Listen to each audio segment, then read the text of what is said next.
الحمد لله والصلاة والسلام على رسول الله. مشاهدي الكرام، مرحبا بكم معي في هذا الفيديو. إذا قبل ما ندوزو الوصفة أو الاقتراح ديال اليوم، كما كتشوفوا أنا مازال معكم في إطار الوصفات، وخا نزلت في بوست على اليوتيوب بأني غادي نغير المحتوى ديال القناة، وفعلا درت الخطوة الأولى وبدلت المحتوى، إلى أنه خرجت لي واحد العقبة وأن اليوتيوب ما قبلتش ليا بتغيير اسم القناة، مع أنه مازال عندي جوج الفرص للتغيير في مدة 3 أشهر القادمة.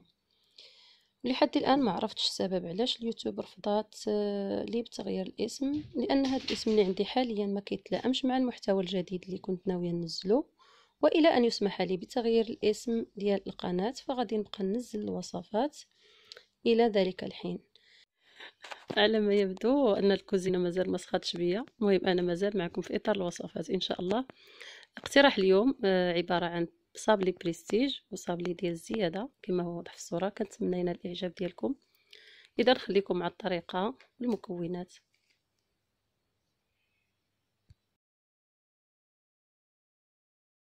إذا بسم الله على بركة الله، غادي نمر الآن لذكر المكونات مع الطريقة. كما كتشوفوا الزبدة قطعتها على هذا الشكل هذا، وطبعا الزبدة راه بحرارة المطبخ. جوج الكؤوس عنبة غير مملوءة من السكر الثقيل أو سكر كلاصي، طبعا يستحسن استعمال السكر سبيسيال. جوج كؤوس عنبة غير مملوءة من الزيت النباتية، 4 بيضات، 100 غرام من بودرة اللوز، ورشة ديال الملح. إذا كما كتشوفوا غادي ندعك الزبدة بيديا مع السكر حتى ينسجموا.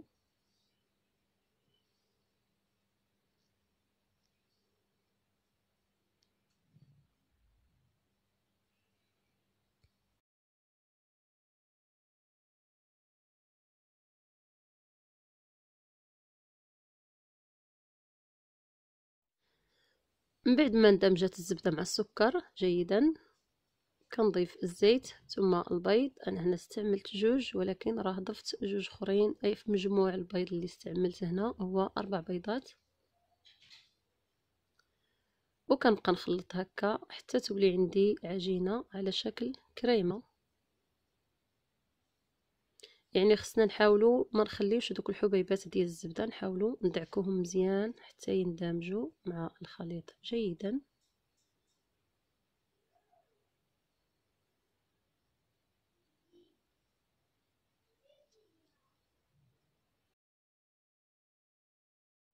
ومن ضمن الاسرار اللي كتخلي الصابلي يجي مقرمش هو هاد الملعقه ديال الجليكوز اللي غادي نضيف ليه. غادي نضيف الجليكوز والبودره ديال اللوز.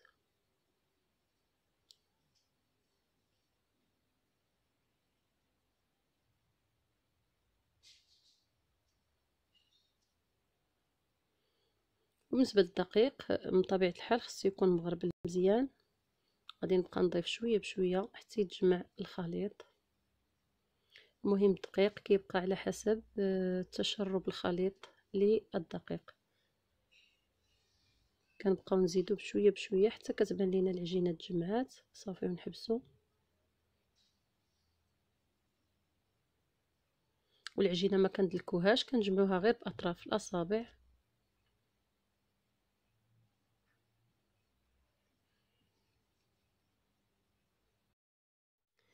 اذا كما كتشوفوا العجينه تقريبا راه قربات تولي جاهزه. غادي نضيف واحد شويه ديال الدقيق. بما ان العجين كيبقى يلتصق في يديكم، هذا كيعني بان مازال خصوش واحد شويه ديال الاضافه ديال الدقيق. صافي غادي نجمعو هكا برؤوس الاصابع حتى يتجمع، وغادي نخليه في الثلاجه. يستحسن نخليه بيت ليله كامله باش نتحكم في العجينه وما تبقاش تلصق ليا، وفي نفس الوقت كتشد الفورمه ديالها مزيان. يستحسن يعني يبقى ليله كامله. اما الا كنتو مزروبين بطبيعه الحال غتخليوها واحد الساعه حتى ساعتين تقريبا في الثلاجه وتخدموا بها. بعد مرور ليله خرجت العجين من الثلاجه وبسطتها على هذا الشكل هذا. اذا غادي نبدا الشكل الاول بهذا الحصان الخشبي.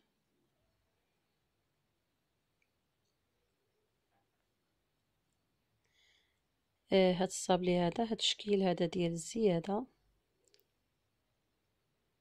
غادي نبقى مستمره هكا حتى نكمل الكميه اللي عندي ديال العجين.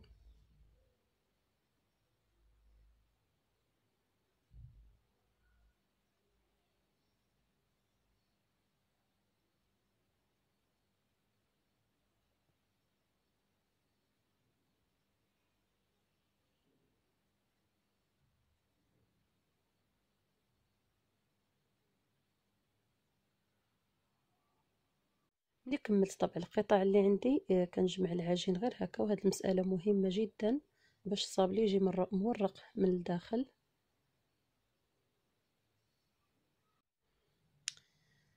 والان غادي نمر لعمل الشكل الثاني.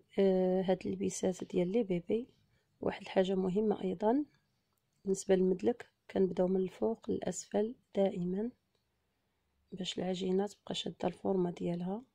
بحال اللي قلتي ما كندكوش العجينه كتبقى مورقه من الداخل.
وهذا الشكل الثالث ديال الصابلي على شكل اوفال.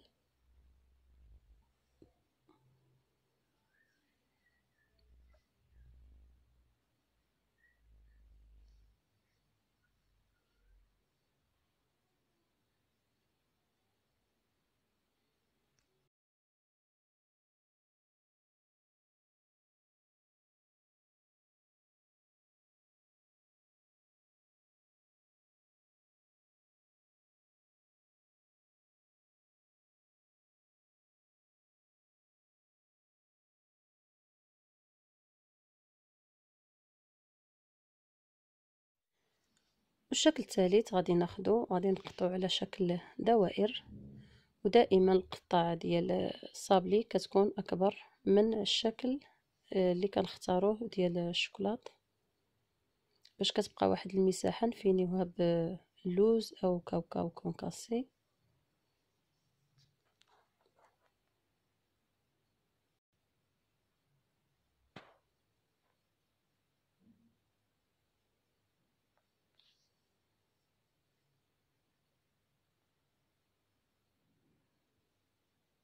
بالنسبه لهذا الشكل هذا ديال الرضاعه، كما كتشوفوا هذا البيستولي هذه كنقطع بالقطاعه العجين. وبالنسبه للضغط يعني ما كنضغطش عليها حتى كندير فيها عجينه الشوكولاته، عاد كنضغط باش كتعطيني الشكل الداخلي ديال البيبرون. وبالنسبه للعجينه ديال الصابلي غادي ندخلها الفرن ساخن، وغادي ندير النار مهيله باش يطيب على خاطرو وتحمر على خاطرو، وديك الساعه نتلاقى. غندير الشوكولاط الحمام مريم. احسن شوكولاط بالنسبه للصابلي هو الشوكولاط كالا. من بعد ما ذوبت الشوكولاط درتو في هاد القاروره هادي او القرعه، ودرت حدايا ما دافي باش كل ما حسيت به كيجمد كنحطو في الماء دافي باش يبقى عندي الشوكولاط سائل، ما نبقاش كل شويه نسخن فيه. يعني هذا فقط لتسهيل العمليه، كتبقى كمعلومه فقط.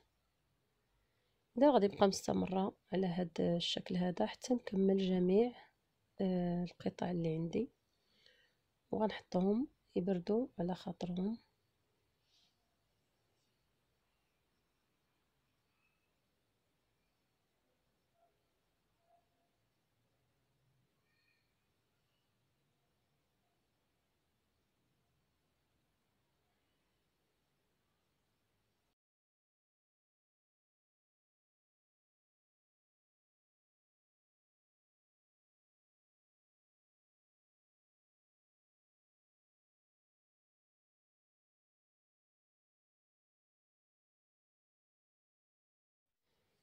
والآن أصبحت قطع الشوكولاتة جاهزة باش غادي نزين الصابلي.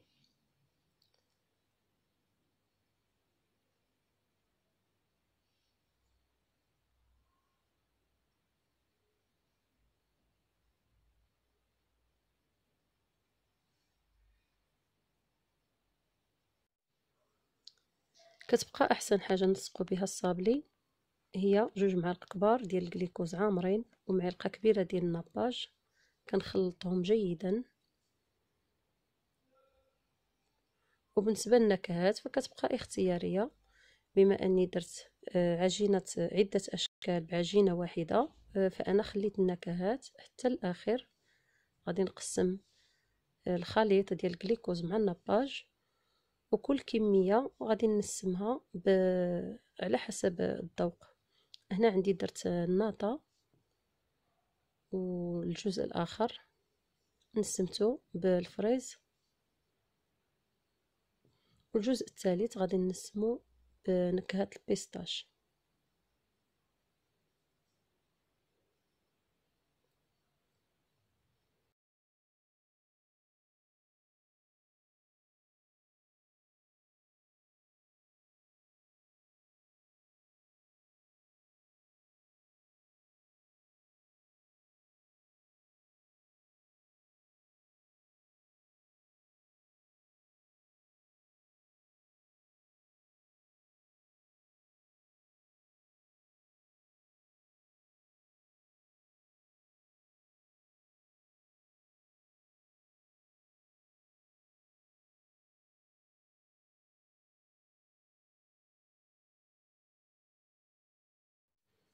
اذا كما كتشوفوا دهنت جميع قطع الصابلي ولصقتهم مع الشوكولات بنكهه الناطه،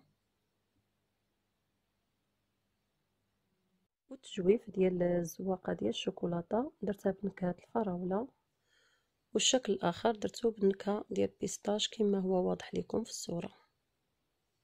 وهذا الصابلي على شكل اوفال غادي نعمر هذا التجويف هذا بكريم كراميل، والجوانب ديالو كما هو واضح في الصوره. درت عليه كاوكاو محمر، كاوكاو كونكاسي محمر، كيجي هذا الشكل ديالو.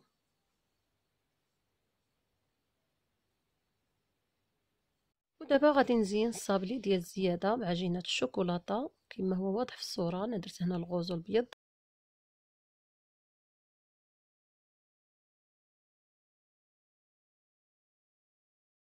لاني ما بغيتش نطول الفيديو اكثر من هكا، حتى الايام القادمه ان شاء الله ونزل لكم الفيديو ديال طريقه عمل عجينه الشوكولاته. اذا هنا كنمشي للمنتصف مع بدايه التدرجات في البيبرون، وكنحطو فوق الشريط الوردي،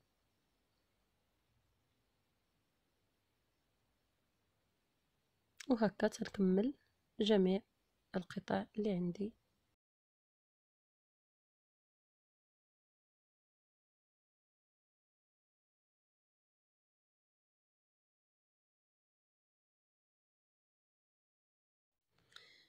قبل ما كنحط الوريضه فوق العجينه ديال الشوكولاته كندهن المكان اللي غادي نوضعها فيه بالقليل من الناباج والجليكوز باش نثبتها مزيان وما تعاودش طيح.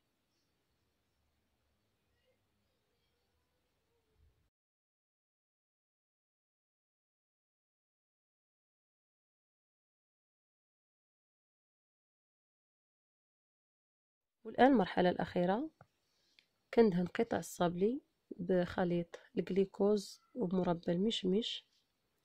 طبعا النكهه اختياريه، يمكن لكم تكتفيو غير بالناباج والجليكوز.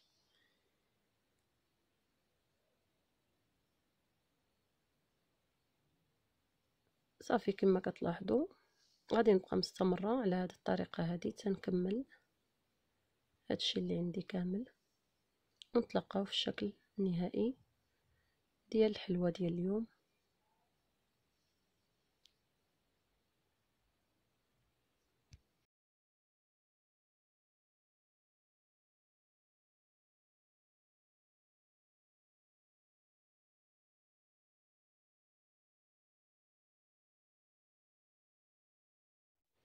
وهذا كان الشكل النهائي ديال بلاطو ديال الحلوى بريستيج مع حلوى او صابلي زياده كنتمنى الفيديو يروقكم، والى اللقاء في فيديو قادم ان شاء الله. والسلام عليكم ورحمة الله وبركاته.